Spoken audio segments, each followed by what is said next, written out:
Seltzer Kings. Podcasts. So, you just started using LinkedIn Premium. Now what?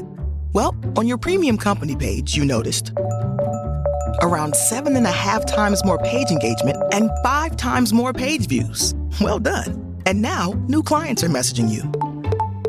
All because you're using LinkedIn Premium, which helps you get the business growth you want. Think big, small business. Think big. Start your free trial at linkedin.com/premium small business. That's linkedin.com/premium small business.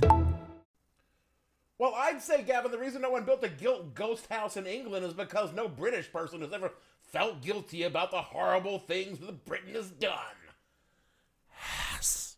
The following podcast contains... What the f*** did you do that for? Hey! That was... Don't swear. What are we? Werewolves, not swearwolves. Explicit language.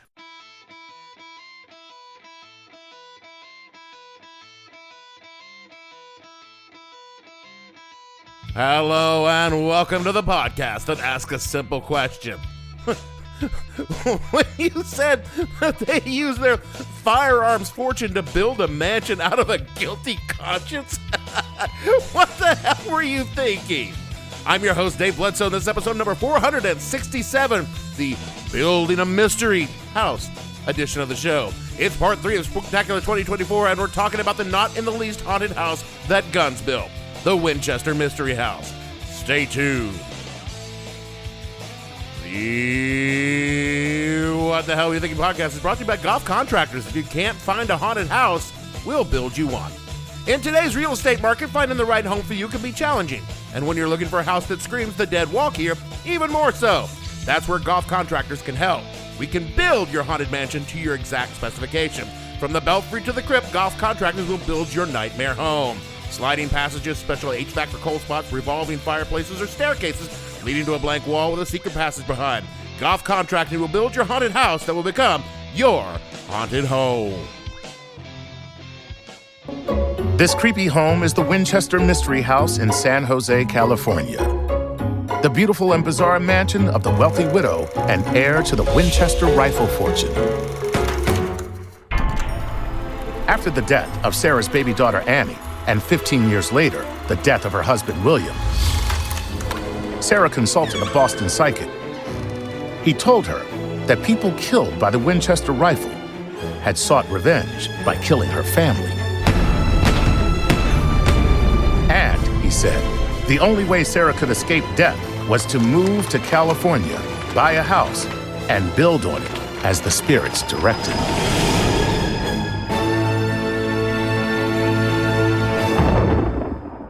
When I was a kid, I always dreamed of living in 2 places. Okay, Grandpa.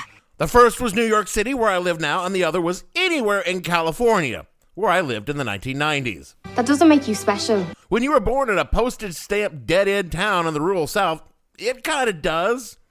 Dumbass me, I just assumed that all of California was exactly like living in Los Angeles.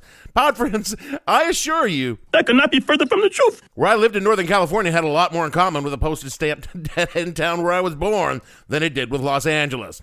The upside of where I lived was its relative proximity to actually cool places. Places that I wanted to live, but alas, I could only visit.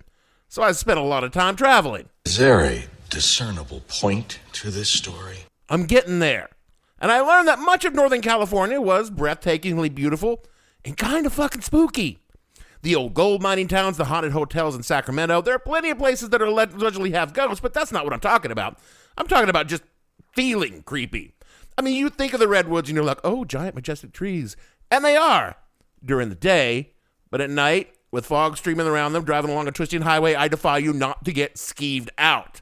The entire north coast of the state is just a string of little towns with little harbors, and every damn one of them looks like they're just bursting with dark secrets, mysteries to be solved, and covens of evil masquerading as antique dealers. There's so many of them.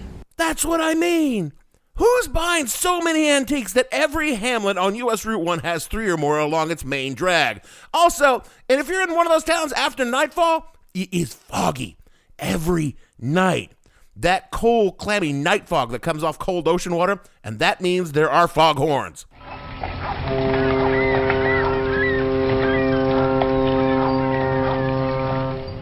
All all night long, just moaning out in the darkness, and it doesn't take long before your pleasant little stroll that you were taking along the beach has all the makings of the last thing you do before something hideous from a Lovecraft story drags you into the surf and you're never heard from again. There are so many places in Northern California that are a perfect setting for a horror movie. But there's one place in Northern California that in no conceivable way can be considered scary, unless you count, of course, the tech bros from Silicon Valley. And I'm talking about San Jose. Well, things took an unexpected turn. Look, I gotta close the preamble out with something, all right? Which brings me to this week's topic. That time the widow of a gun baron took all of her money and built a big house with a lot of weird shit in it that people said was haunted. We're talking about the Winchester Mystery House in San Jose, California. Now, this story begins in the most American way possible. Guns. Lots of guns. The earliest recorded use of what we would recognize as a gun was in China in 1276 CE. For a couple of hundred years before that, bamboo tubes had primitive black powder had been used in combat. But when the first metal tubes were used, people noticed right away that the device got a whole lot more deadly. Gunpowder came west along the Silk Road, and before long, Europe was in love with cannons. So sexy.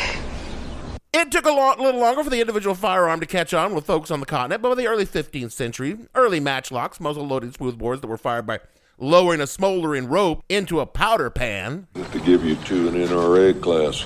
And then not long after that, they figured out a way to use a chunk of flint rock to hit a piece of steel that made a spark that was incorporated for a faster, safer, and more reliable mechanism, and that was the standard for the next 4 centuries. Age of inconvenience.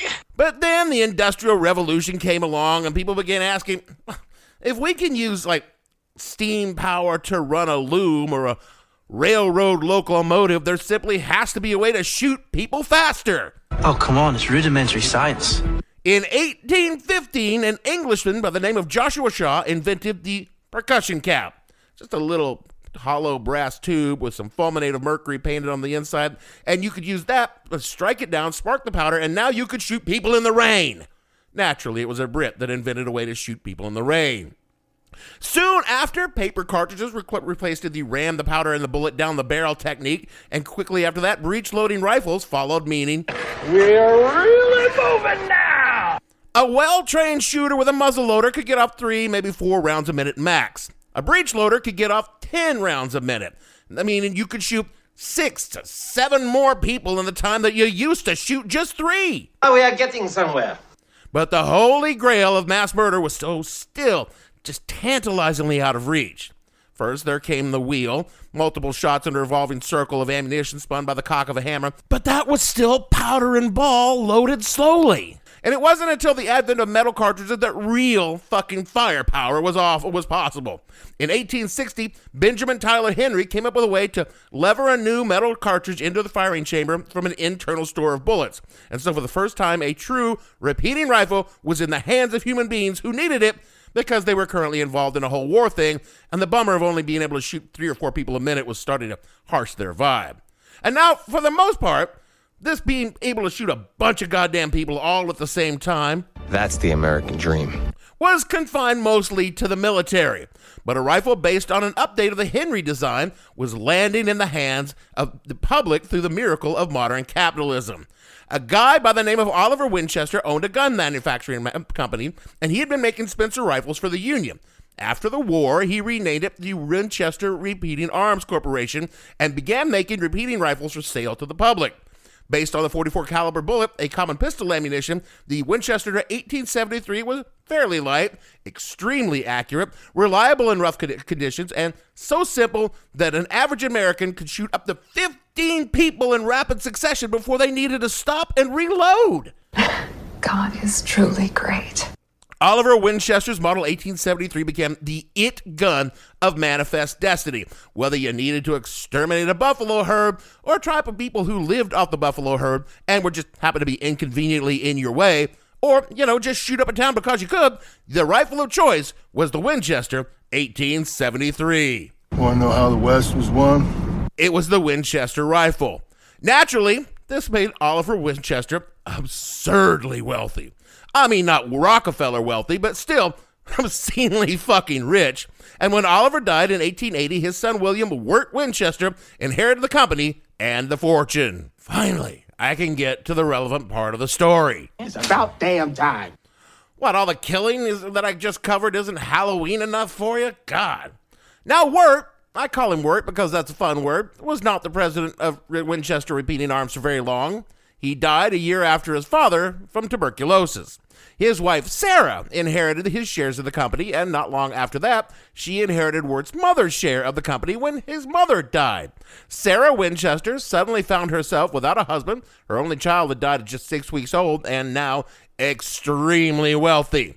So after a few years where she had been living in New Haven, Connecticut, she and her surviving siblings all said, California is the place you ought to be. So they loaded up the truck. Well, okay, technically it was a wagon, and then they got on a train and they moved out west to the Bay Area in 1885. Now, she was shown several properties around the outskirts of San Francisco. She didn't want to live in San Francisco because of the climate. It was too rough on her for her rheumatoid arthritis, and she was afraid of tuberculosis, and frankly, the climate around San Francisco can suck a lot of times of the year. So she found an 8-room farmhouse on a 45-acre ranch in the Santa Clara Valley in what would become San Jose. The house was built in the Spanish colonial style that dominates California architecture even now, and she thought that it reminded her of Lananda Alvasa in Spain, which she visited with her husband years earlier. She named her new home Lananda Villa and settled in. She hired the Winchester agent who had showed her the property to be the foreman of the new ranch and the eventual construction that she had planned for the space. The man's name, and I swear I am not making this up, is Edward Ned Rambo. They drew first blood. That had absolutely nothing to do with the story. I just thought it was funny. As soon as she moved in, Sarah Winchester began working on expanding the house. After all, it was only 8 rooms, and she was used to rather larger accommodations. Her plan was to have all of her extended family share the house with her, but first, it's got to be bigger. So she brought in some local architects, and she laid out her vision of the house, a large Victorian mansion with plenty of bedrooms and a unique architectural details. That's one way to put it. Sarah had developed an interest in architecture while building her home in Connecticut, and the 2 men she hired to plan her dream home balked at some of her requests, so she shit-canned them and said, Fuck you, Jobu. I do it myself. She sketched her design for each room of the house and then used carpenters to provide her with the kind of expertise an architect would usually provide, like where to import load-bearing walls and other important details. Sometimes Sarah's designs didn't work out even with professional input, so she just scrapped them and start from scratch as if money were no object, because money was literally no object. Sometimes she'd simply grow bored with an idea and stop working on it and start something new, leading to a maze of hallways and passages that went nowhere or just looped back in on themselves or stopped at blank walls where another room was started on the other side, leaving the null space unused. In other places, rooms and doors that were intended to lead into rooms or open to the outside did neither. They were simply installed and then construction resumed behind them. Other times, doors would open into thin air several dozen feet above the ground as the connecting levels of the house that were intended to be built were never built. Further, the house was a mishmash of styles that lacked what an architect would call a cohesive design vision behind them. Victorian, Gothic, and Romanesque styles coexisted side by side with no transition between them, creating an effect that made the house a bit of a architectural Frankenstein's monster. The construction proceeded in fits and starts, pausing for months and then picking back up, and continued for the remaining years of Sarah Winchester's life. The constant sound of banging, sawing, hammering, and workmen tramping through the hall ensured that Lananda Villa was a very noisy place. And Sarah liked it that way, because this place was not intended to be a high society showpiece. This was Sarah's passion project. It was her hobby. It was her home. She didn't give a fuck what anybody else thought about it. Needless to say, this raised eyebrows. A wealthy widow consorting with tradesmen and working class types? It's uncouth. Even in California, there are certain behaviors which simply are unacceptable. No woman of quality should be engaged in such behaviors unless... She's quite mad, you know. The topic became quite a titter in high society and soon found its ways to the newspapers. From the San Jose Daily News in 1895, as quoted from Wikipedia, quote, "Strange story. A woman who thinks she'll die when her house is built. 10 years ago, the handsome residence was apparently ready for occupancy, but improvements and additions are constantly being made for the reason it is said that the owner of the house believes that when she is entirely completed, she will die. This superstition has resulted in the construction of a maze of domes, turrets, cupolas, and towers, covering territory enough for a castle, unquote. Other stories were told that the maze-like construction of the house was to confuse the spirits of all those slain by the Winchester rifle who haunted Sarah Winchester constantly.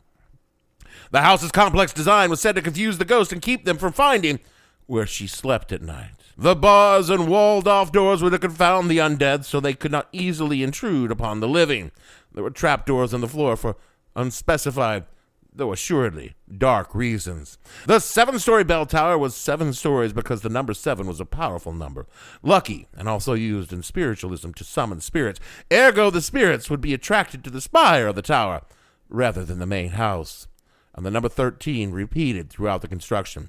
13 bedrooms, 13 bathrooms, 13 windows in certain rooms. Strange and ghostly music could be heard on the grounds at odd hours.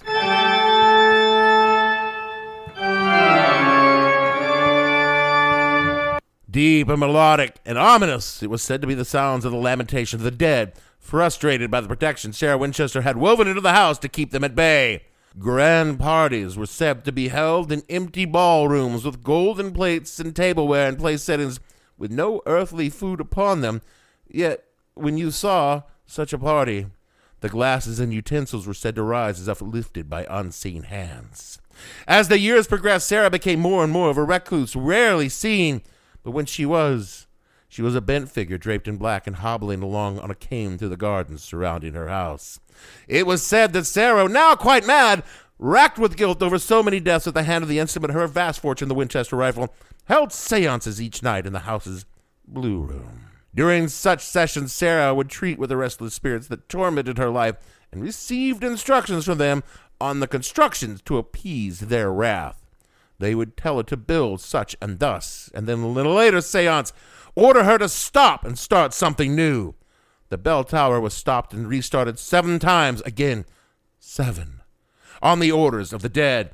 Adding to this were the usual accoutrement of hauntings, cold spots with no explanation, strange voices heard in rooms where no living soul stood, odd music dimly heard in the distance with no discernible source, odd smells, sometimes cooking, sometimes floral, sometimes the foul, charnel stench of death. Doors slammed, footsteps creaked on stairs or thumped along hallways at odd hours when everyone knew no living feet trod through it.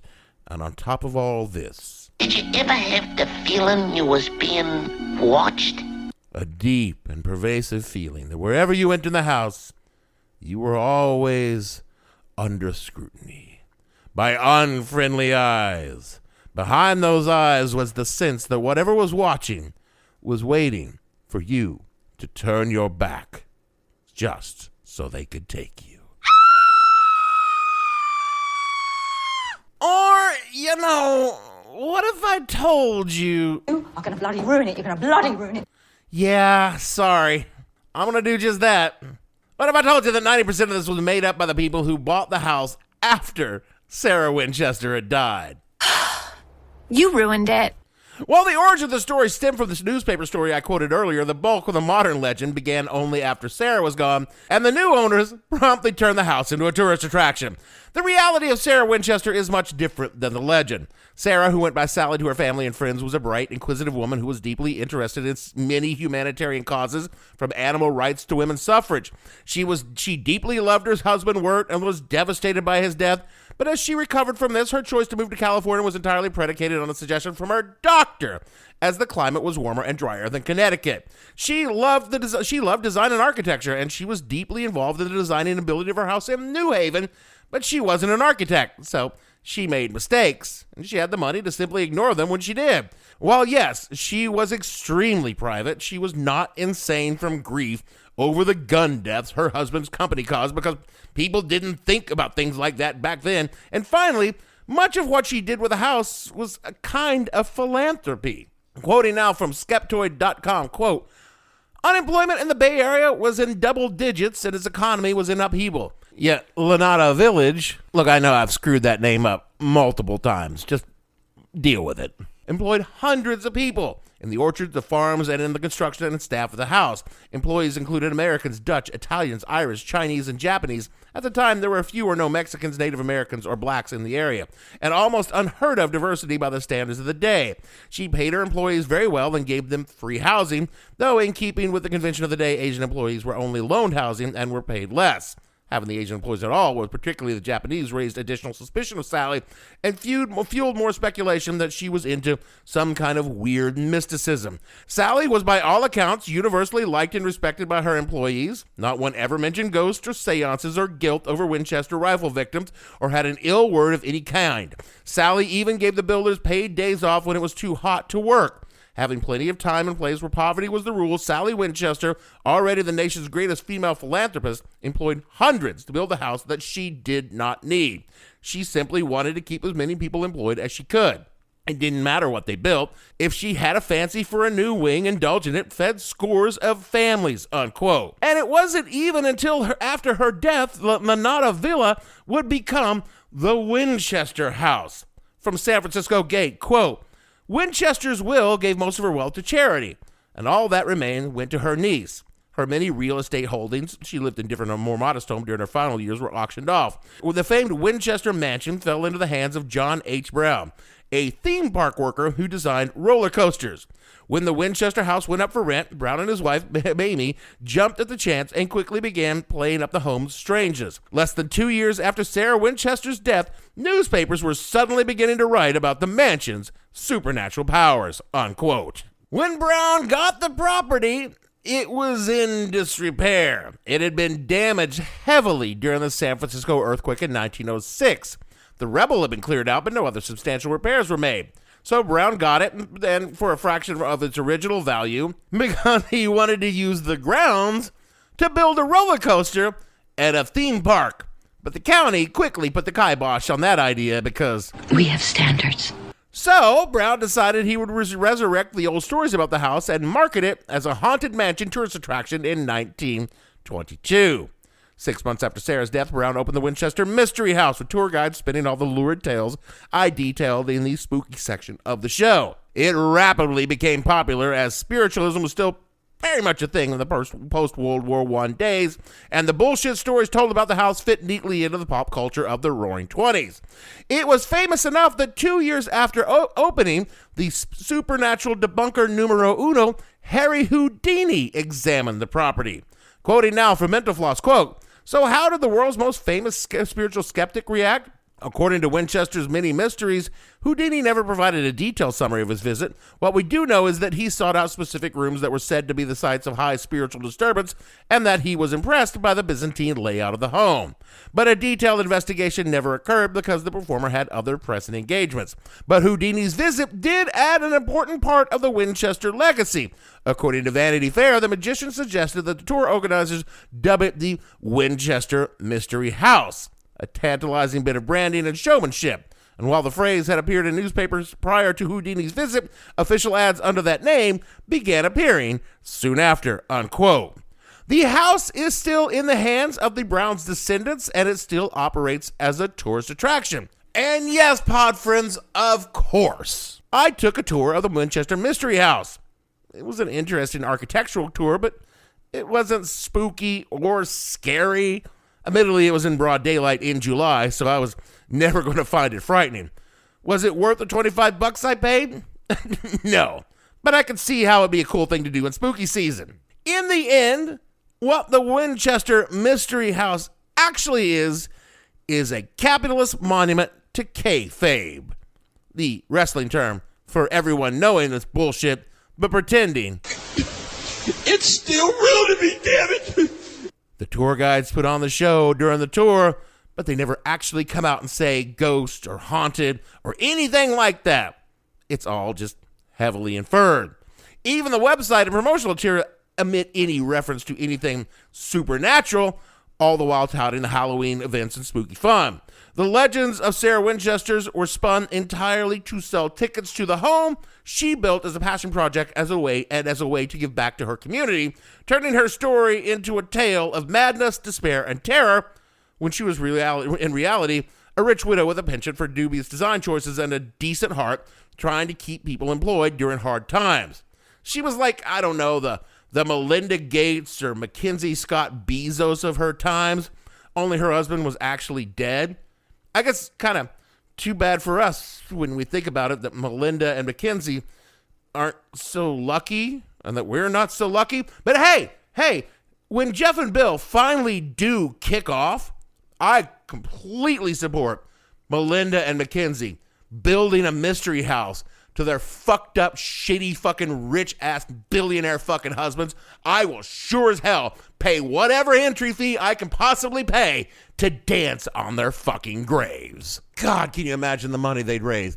Can you imagine the money that they could raise to, like, when Eli finally fucking dies, that they could just raise for charity, where they just sell $100 a pop? I'd pay it to piss on his grave. Oh my God, we could solve world hunger with that. Yeah. We just need them to die first. Just need them to die. Did you know that parents rank financial literacy as the #1 most difficult life skill to teach? Meet Greenlight, the debit card and money app for families. With Greenlight, you can send money to kids quickly, set up chores, automate allowance, and keep an eye on your kids' spending with real-time notifications. Kids learn to earn, save, and spend wisely, and parents can rest easy knowing their kids are learning about money with guardrails in place. Try Greenlight risk-free today at greenlight.com/Spotify. This episode is brought to you by MeUndies. Underwear drawers are like the Wild West. You never know what you're going to pull out or what shape it's in. So upgrade your collection with the buttery soft comfort of MeUndies. MeUndies' signature fabric is as soft as a warm hug from your favorite sweater. Plus, it's breathable and oh so comfy, making it ideal for all-day wear. Get 20% off your first order, plus free shipping at MeUndies.com/Spotify with code Spotify. That's MeUndies.com/Spotify, code Spotify. That is it for the show this week. And oh yes, part 3 of Spooktacular 2024. Is there a ghost in my house? Okay, yes, I know. I told you last week that I wasn't going to ruin another haunted house story for you, and I did, but that's on you for believing me. I tell you what, I got one more week of Spooktacular, so I promise, I swear, I won't ruin the last story about the LaLaurie Mansion in New Orleans. Why are you lying to us? Because I'm an entertainer, and what is entertainment if not a castle built on lies? Speaking of entertaining and lies, rate and review the show wherever you get your pods. It helps others find us, hear our lies, and hopefully find them entertaining.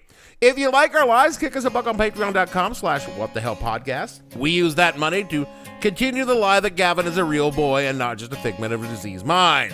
Do all the things Jeremy tells you to do in the closing credits, otherwise he will be forced to cancel the network's annual trip to the Winchester Mystery House again. I can promise you it will never go.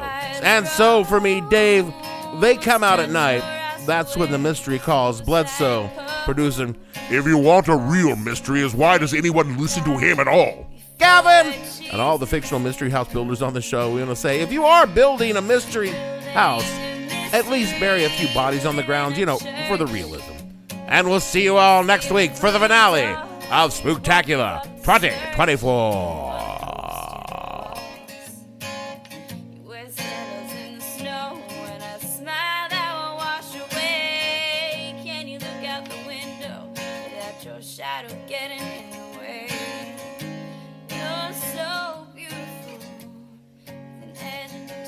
What the Hell Were You Thinking stars Dave Bledsoe and features Gavin St. James and several fictional minions.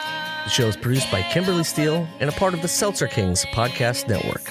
You can find more information on the show on their website, whatthehellpodcast.com, or on Twitter at @thehell_podcast, or on Facebook as What the Hell Podcast. Thanks for listening. I have no ending for this, so I take a small bow. New Orleans, Bourbon Street Bar, New Orleans. Seltzer Kings Podcasts.